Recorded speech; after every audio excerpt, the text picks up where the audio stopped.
Hello and welcome to Cracking the Cryptic. Now today I'm going to look at quite an unusual variant.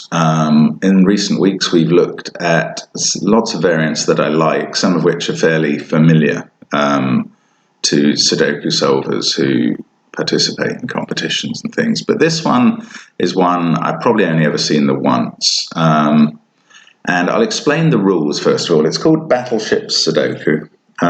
You have to fit into the grid this fleet of battleships below the grid. You should be able to see some grey circles, and they represent one ship of 4 length, 2 3s, 3 2s, and 4 single cells.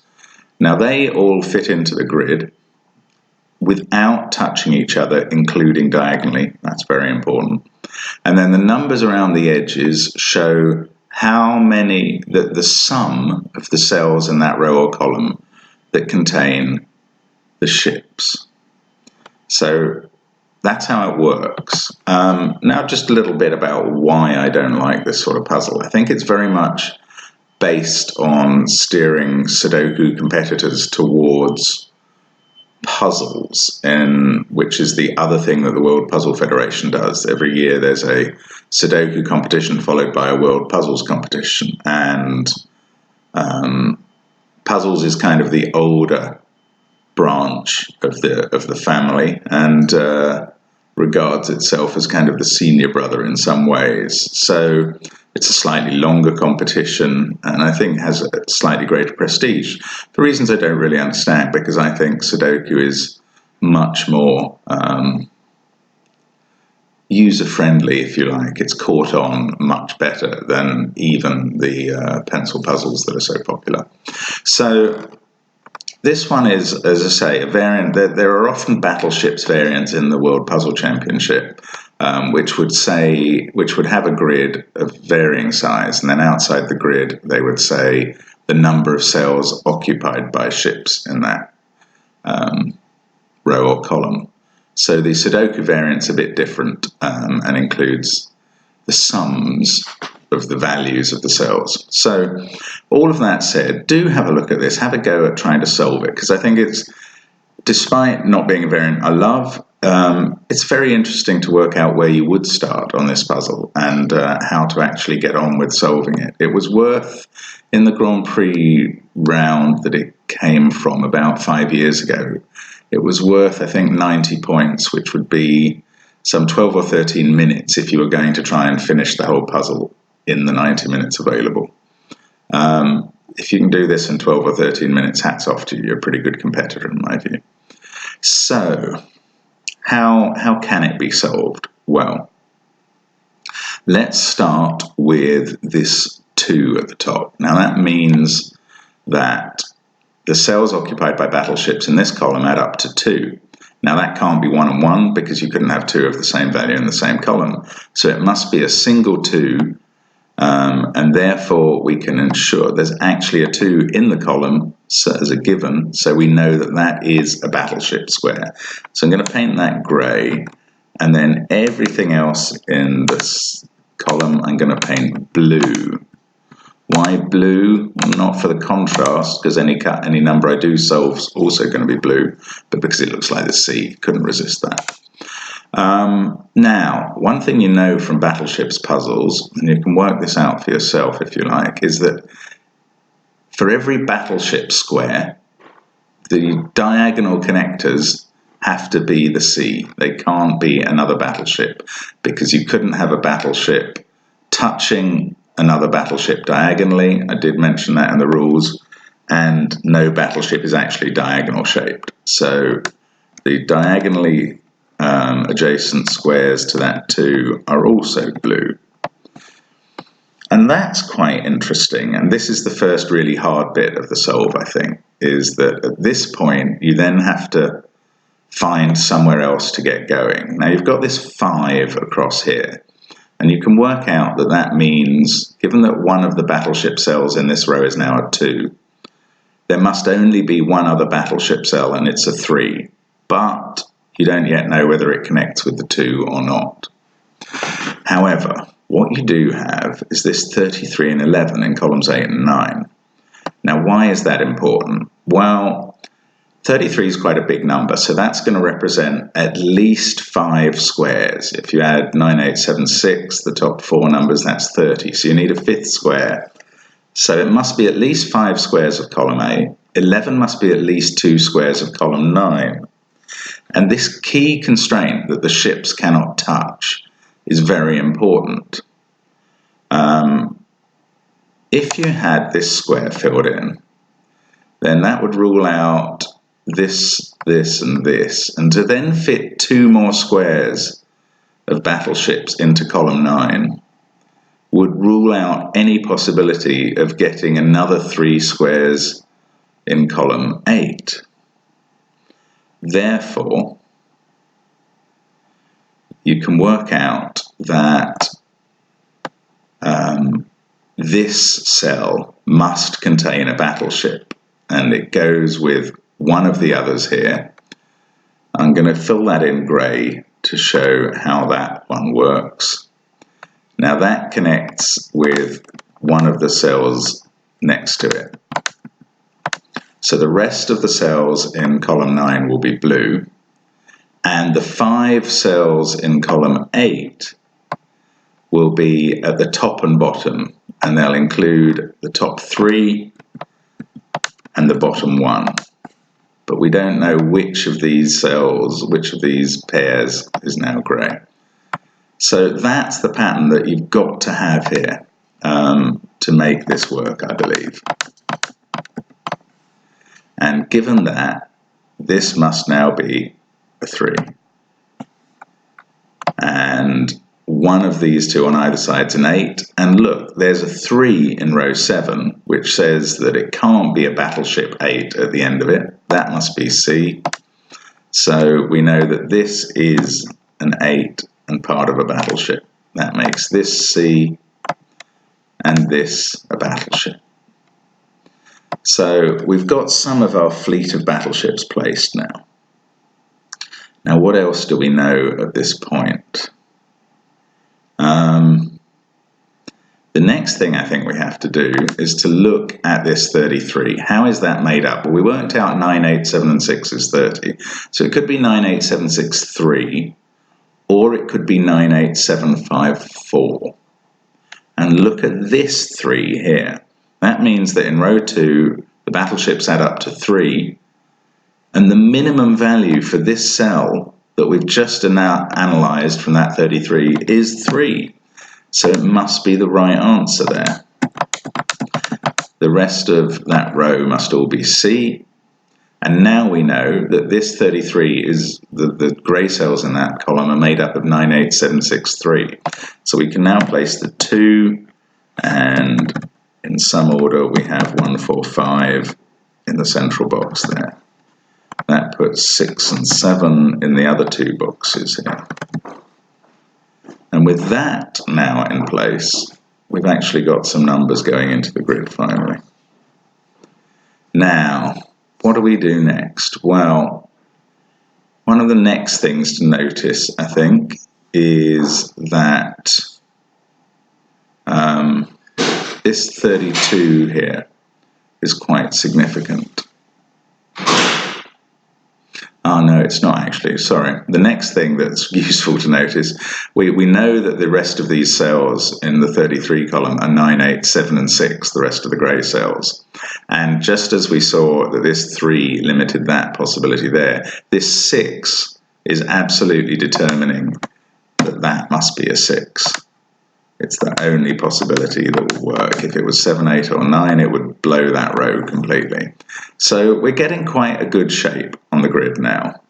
And in fact, it's this 25 that's the next important thing. That represents at least 4 cells. And we have only 4 cells left in column 6 that could be battleship spaces.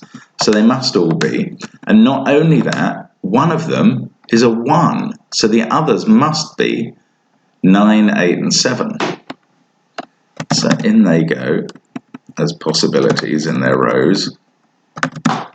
Now, remember our rule that anything diagonally connected to a battleship must be C, and obviously anything, so that's a 2-length battleship, so all of the sides of it must be C.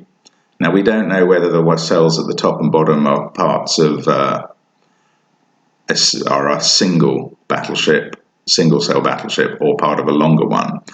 But let's look at this fleet. We had 1 4, we haven't placed that yet, 2 3s, we've placed one of them, 3 2s, and we've placed all of them, 1 here, and 1 here, and then 4 singles. We've only definitely placed one of those, but we now have to add 2 cells to make a 3, we have to add a whole 4, and we have to add 3 1s.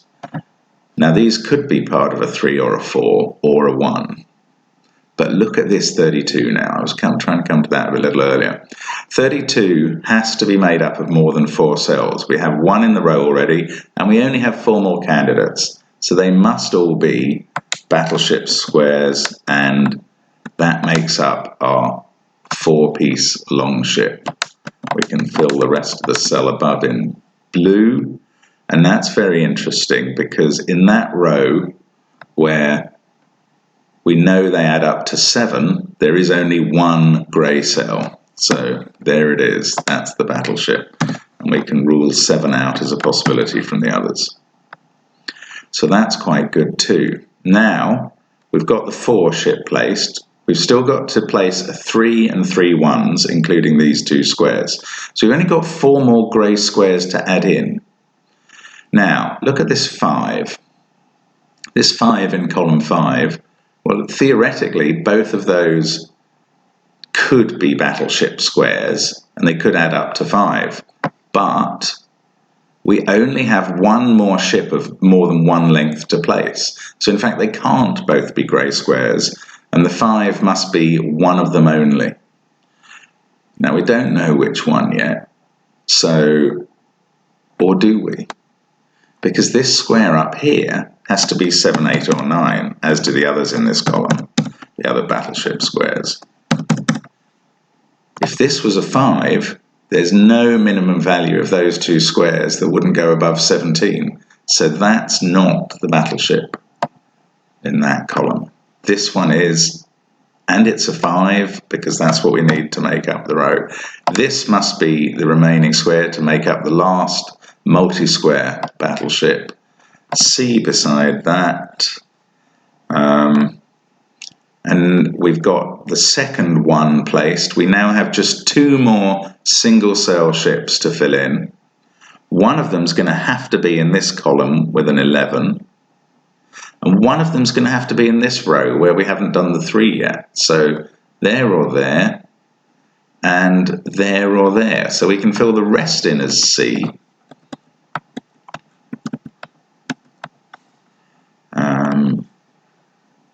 Yeah, that's working, I think.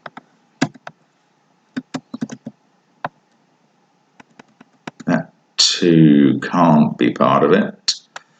And now we've got some more deductions we can make, I think. So, to make up the numbers in this row here to 25, we've got 5. Now, we've got some combination of 9, 8, and 7.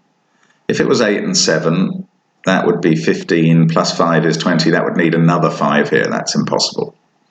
If it was 9 and 7, 16 here, 5 here, 4 here, in the same box as another 4. That's impossible. The only possibility left is that's a 3. These are 9 and 8 in some order, and we don't know the order yet, but that 3 has been placed. Now in this column, that means this is a 6 to make up the 9. That has decided, actually the 7 above it decided the 7 and 6 pair that we had here. Now to make this number to 32, we need another, what do we need? Another 26. Oh no, sorry, we've already got 14, so we need another 18. Must include the 9. And must include 5 and 4, I think. Yeah, that's got to be right. So we can fill in those candidates there. That resolves this cell as a 1. And we've got 2 and 3 in some order to go in here. So good progress again. Now, this column, first column, it's got to add to 7 with a 4 or a 5 in there. So this must be another battleship square. Blue next to it. And if this was a 5, that would have to be a 2, and we've got a 2 in the row already. So that's a 3, 4 there. And good progress again. Now, column 2, we've got a 5 and only 1 cell left, so that resolves that. Column 3, we've got a 9 and 1 more cell to fill in as a battleship, so it's got to be a 2. Clearly it can't be there next to another 2. So here's the final battleship in the grid. We've placed the whole fleet of battleships. We can fill that in as a 2. In row 3, we know we've got a 1. This must be a 9. That resolves the 8-9 pair down here. We now know the values of the 7 and 9 or 8 pair up there. And now we've placed the whole fleet of battleships and filled them in. We've used everything outside the grid. From here on in, it's just a classic Sudoku. But, I mean, that's taken a fair amount of logic to get this far. So hopefully the rest will now kind of just solve as a Sudoku. And that's the plan.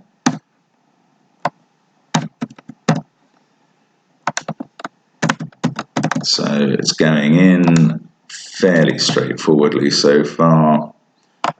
7 is the only possibility for that cell.